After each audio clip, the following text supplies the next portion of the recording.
In the next hour on Proof Positive. They're known as remote viewers. They use a psychic energy to pinpoint the location of a designated target that could be anywhere in the world.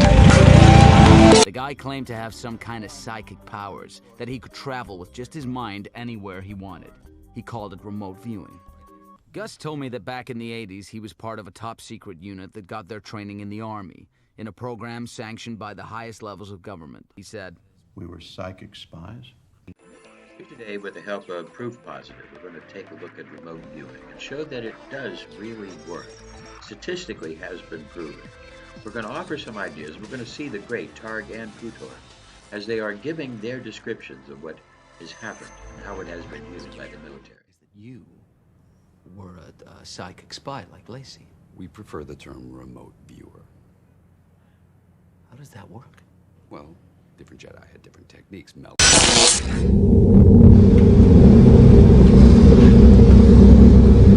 These people appear to be sleeping. In fact, they are remote viewing, connecting to a person, place, or thing they've been instructed to psychically locate. There has been an enormous amount written in various books about what the CIA did or did not do about remote viewing. Some of the stuff is fairly amazing, if not credible. Our first speaker, whom I have known for about 35 years, looks like a man who knows where the secrets are, and in fact does. And tonight he's going to share some of them with us. I met Hal Puthoff back in the early 70s.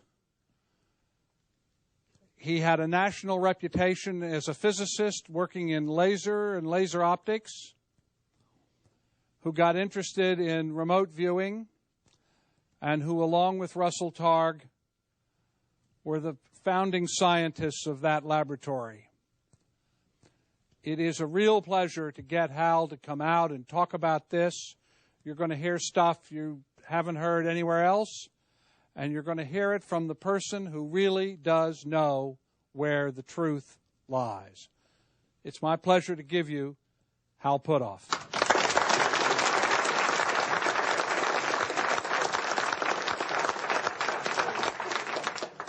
This program began in 1972, and I'm going to begin with a history of the program just to give you some perspective on exactly what the conditions are in which it started. Historically, it was a top secret, what's called Special Access Program, an SAP. Special Access Program means that even if someone has a top secret clearance, they may not necessarily have access to the program. It's covered by various code words: Grill Flame, Sunstreak, Stargate. These are some of the names. So unless you were on a list to have access to these code word materials, you did not get access just because you had a top secret clearance. I saw the target, and she had short blonde hair, and it appeared to be back. I felt that the beacon was moving about 80% of the time. My feeling of what the target was doing was constant motion, this blissful state of weaving and moving, sort of like an amusement park ride. My favorite scientific graph is money in the bank. We went into the market for 30 days, made $26,000. Of course, the dentist made $260,000. So this actually has practical outcomes. I mean, this was also partly in response to another skeptic who said, well, if these people are so psychic, why aren't they rich? Why don't they go to Las Vegas? Why aren't they in the stock market? Blah, blah, blah. You know, which they do, but they don't advertise it. So anyway, this was our proof that, you know, it can happen, it can work. So, where are we? In the scientific community, we have people like astrophysicists who worry about the stars. We have biologists who worry about the trees and the soil and so on. But, you know, there's always going to be some percentage of renegade physicists like myself and my colleagues who always want to probe deeper, look behind the scenes, see what's really going on, explore new territories, and that's how we ended up getting involved in such a long and, from my standpoint, very productive program. Thank you very much.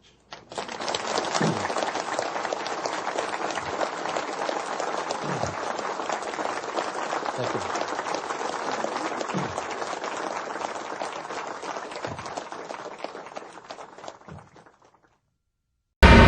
Imagine being able to visualize in your mind actual events that are taking place hundreds of miles away. David Morehouse, a former CIA agent, believes anyone can do it. He's perfected a psychic spying technique called remote viewing, and he says he can generate the evidence to back up his claims.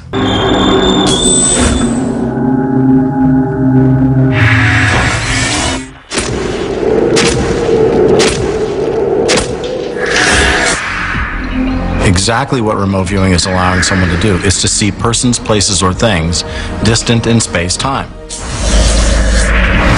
In the 1980s, David Morehouse was a commander in the Army Rangers. During a training mission in the Middle East, he was wounded in the head. While recovering, he discovered he had apparent psychic powers. It earned him reassignment to a classified unit of the CIA. I was sent to a special access program codenamed Sunstreak at that time and trained to become one of America's top secret psychic spies called remote viewers.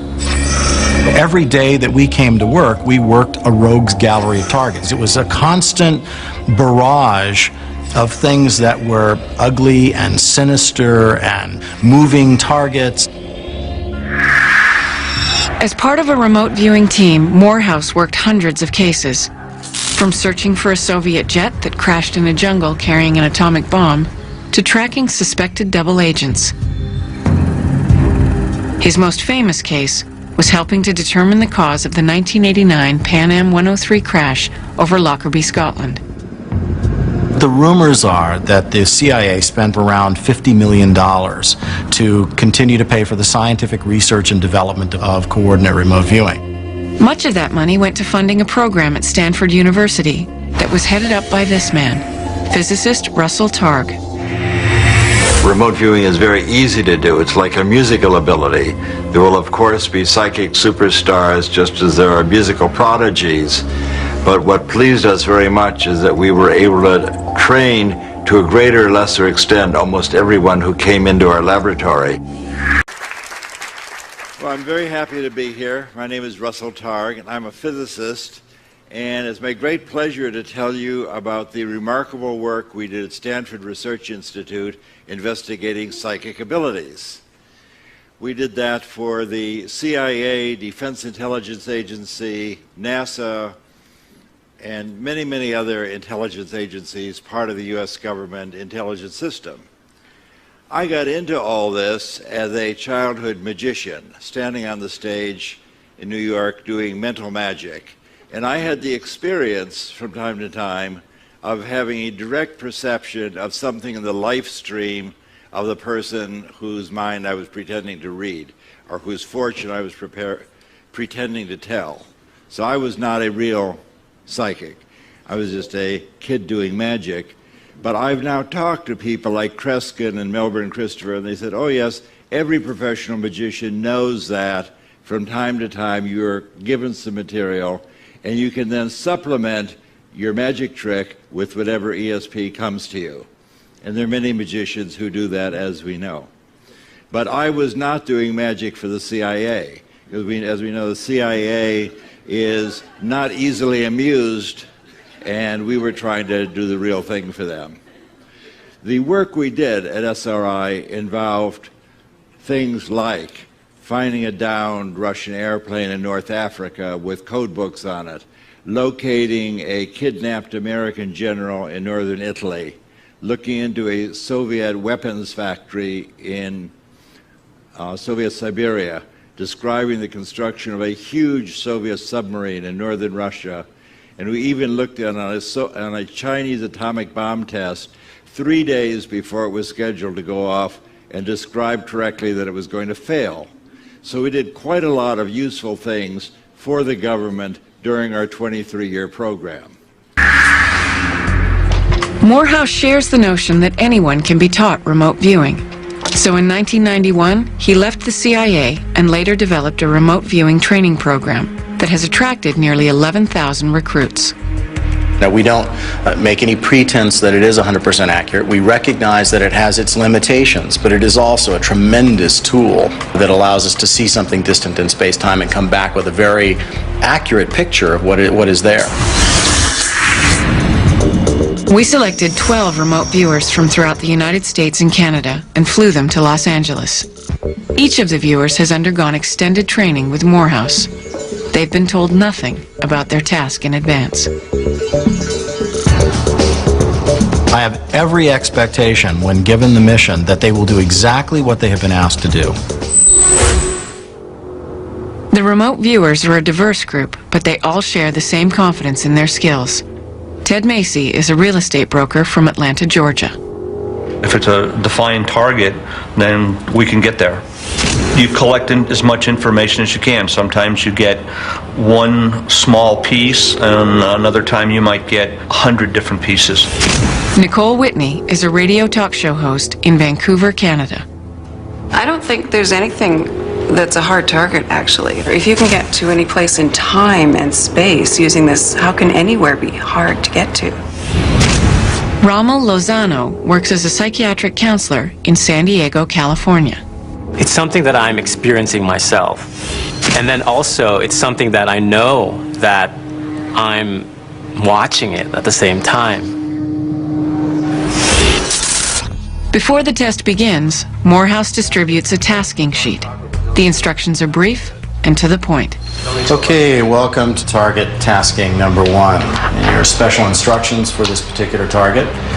It is a beacon target, and the beacon can be located anywhere. You have 1 hour to complete the tasking and 30 minutes to prepare a written summary with sketches. Describe the beacon physically, describe the activities of the beacon, and describe the location of the beacon. The beacon is the designated target, the person the viewers have been instructed to locate and describe. The location of the beacon can be anywhere in the world. For our test, the beacon is 25-year-old Jennifer Lehman. I don't think that they'll be able to read my thoughts.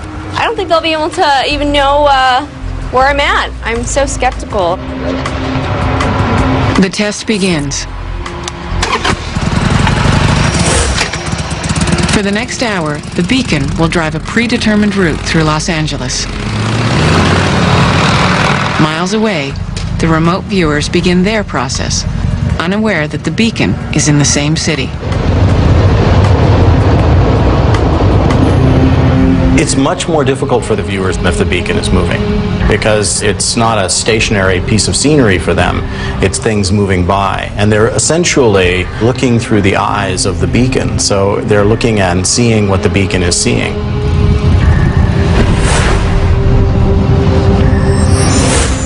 Each viewer uses his or her own technique to reach a meditative state. This allows them to focus their psychic energies to hone in on the energy emanating from the beacon. At the end of the hour, they will have 30 minutes to write their summaries. The remote viewers do not talk or share information at any time. Sergeant Rhett Price of the California Highway Patrol will observe the testing. He's interested to see if remote viewing can be used in police work. There's always going to be skepticism in the law enforcement community when it comes to new things that are not traditional.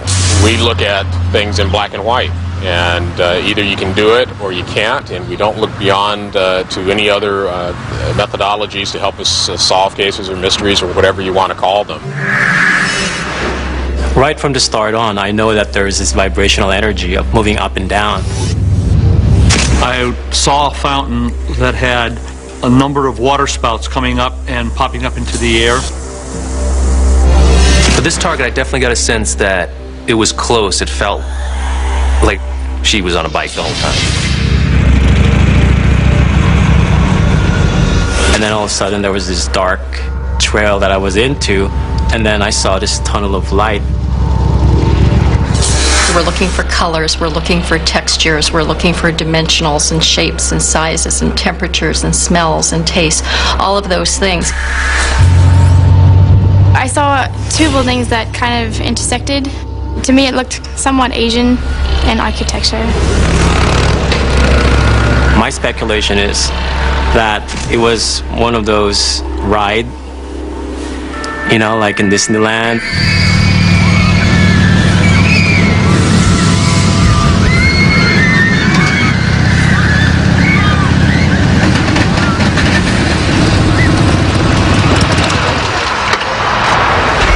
Please end your sessions and return to sanctuary, and when you're ready, begin preparing your session summaries. An hour has passed.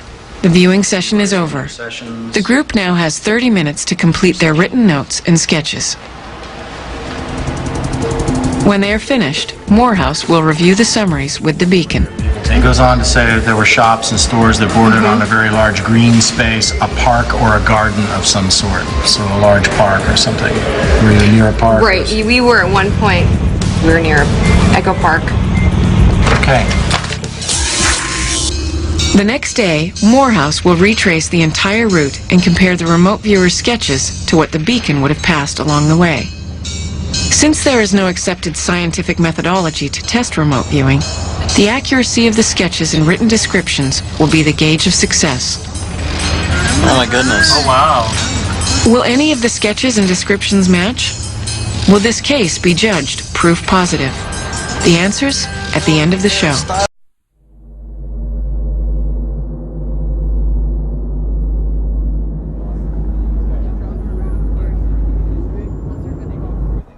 Well, hey everyone, how you doing today?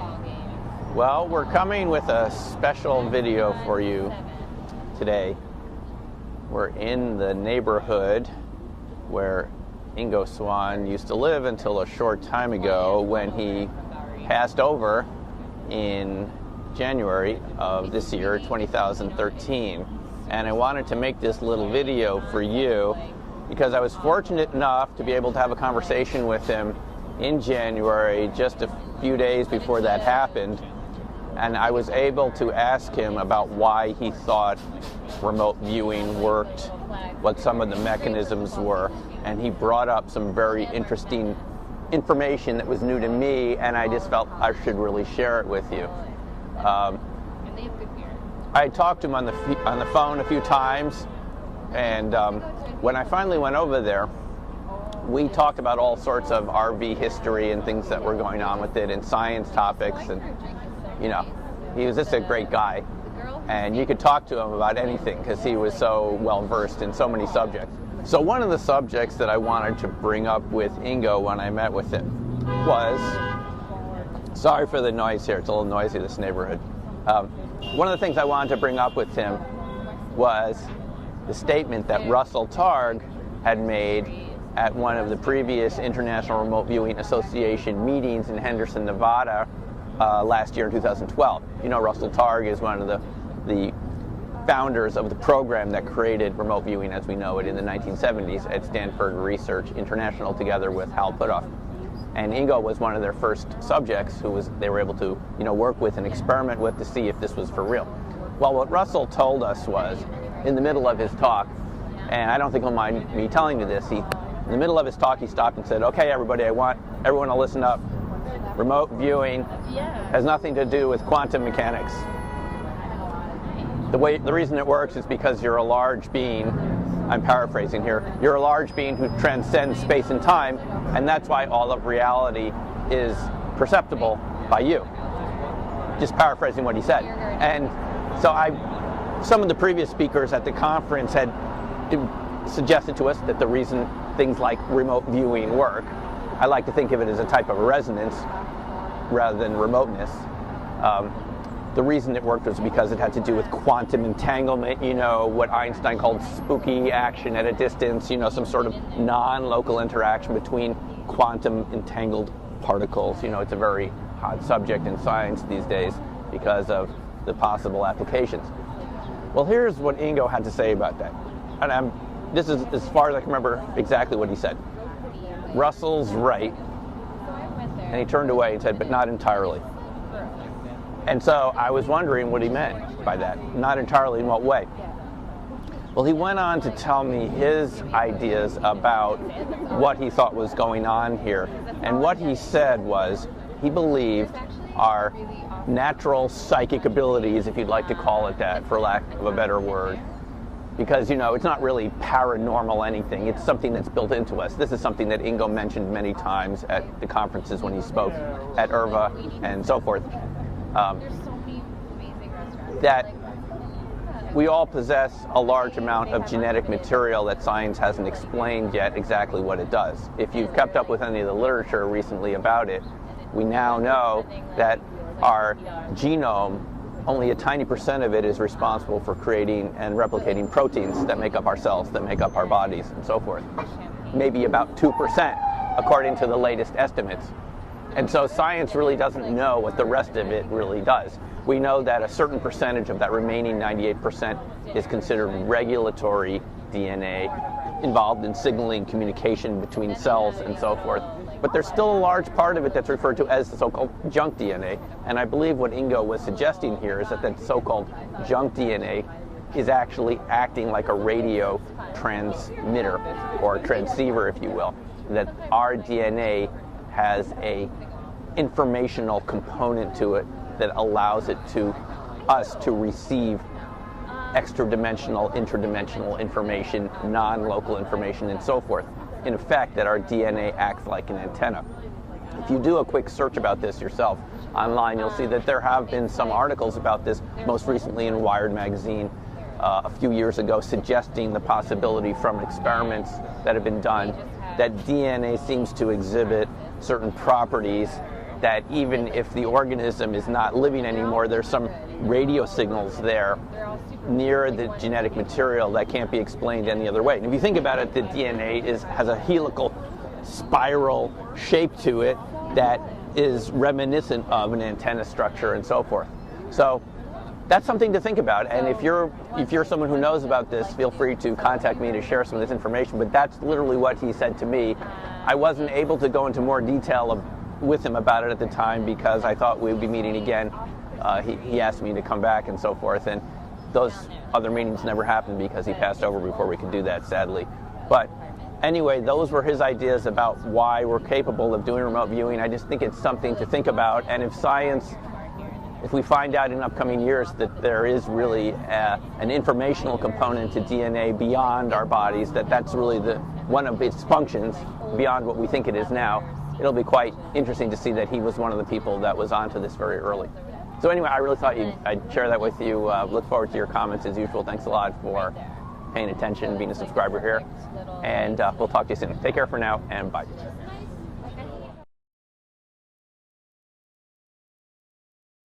The ability we're talking about is a natural psychic ability that we all have, in spite of what you may have heard to the contrary.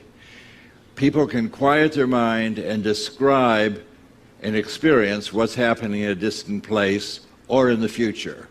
And this has been talked about for thousands of years. Buddhists have a vast lore about what this is and how to do it and why it's desirable. And I'll try and talk about that later. The ability allows you to quiet your mind and describe and experience what's happening in the future.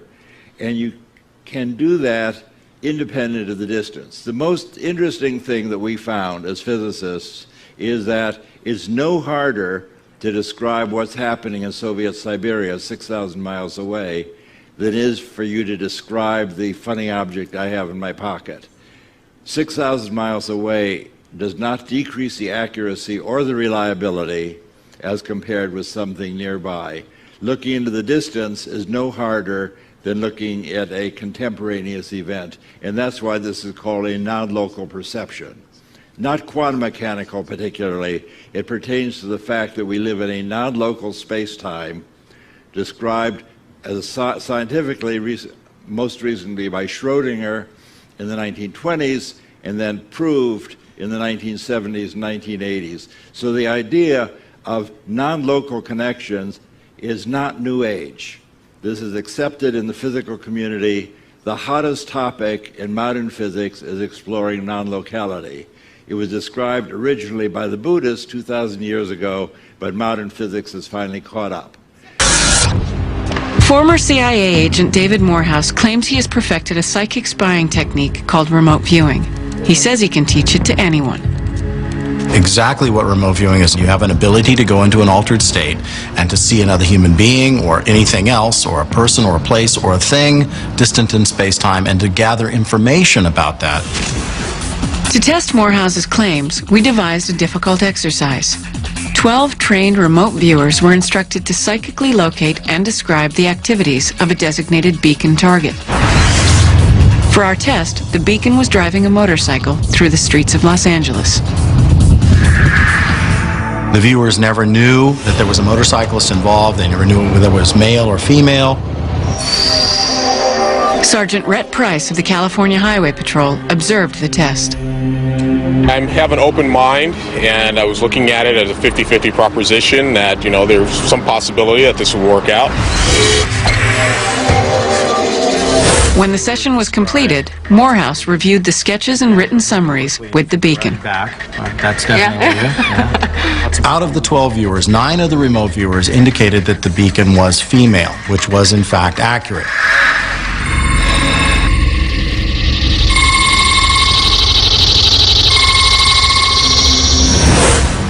A number of the viewers described the beacon with dark clothing. The beacon, in fact, had Levi's on with dark leather boots and a leather jacket.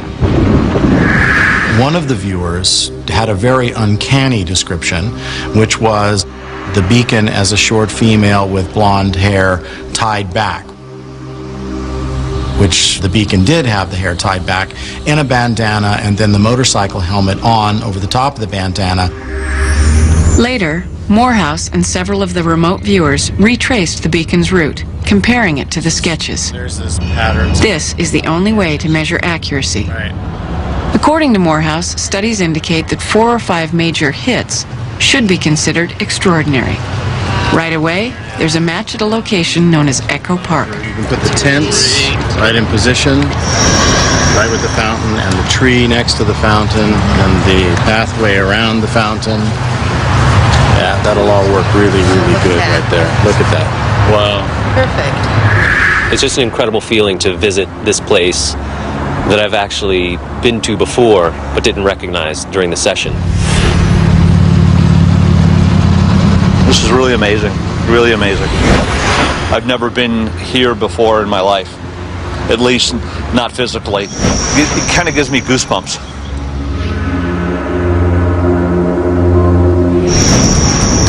Continuing along the route, Morehouse spots another match. There you can see the Capitol Records, which you sketched in, and see why you started getting that kind of, well, that's why you started, it didn't transfer in here, but you're scalloped in your original sketch. Yeah, very famous Hollywood landmark. Another remote viewer sketched the spire atop the building. Well, I had just a flash of a strange, odd shape, but it was so distinct. I just wrote it down, but it was separate from whatever it was attached to. I knew it was part of a structure on a structure. So until we were driving today on the freeway, we realized what it was. Capitol Records. Morehouse and the group covered the entire 15-mile route. There were several sketches that didn't match anything, but there were quite a few that did. A tunnel the target went through. A Y-shaped overpass she drove across. A famous concert hall she passed by. I'll sketch the life form. The person. One match, in particular, surprised even Morehouse. There are a few things that really shake me up or shock me, but it was really, really interesting today to see one of the viewers pull up a sketch that matched a t-shirt that was on a PA. And that PA happens to be the PA that was standing in front of the beacon adjusting a camera, and that beacon is looking and staring right straight at that particular shirt. It was very powerfully done. Does remote viewing really work? There's no statistical method to judge the success of these remote viewers, but they did come up with at least 12 major hits, more than double what Morehouse had hoped for. Those numbers were more than enough to turn an impartial observer into a believer. I have no concept of how this actually works. It's amazing to me. I mean, there's no way they knew what was going on here or where this person was going to be going. It kind of takes you away from the skeptical side a little bit and gives you more of that belief in the fact that the remote viewing technology is something that works.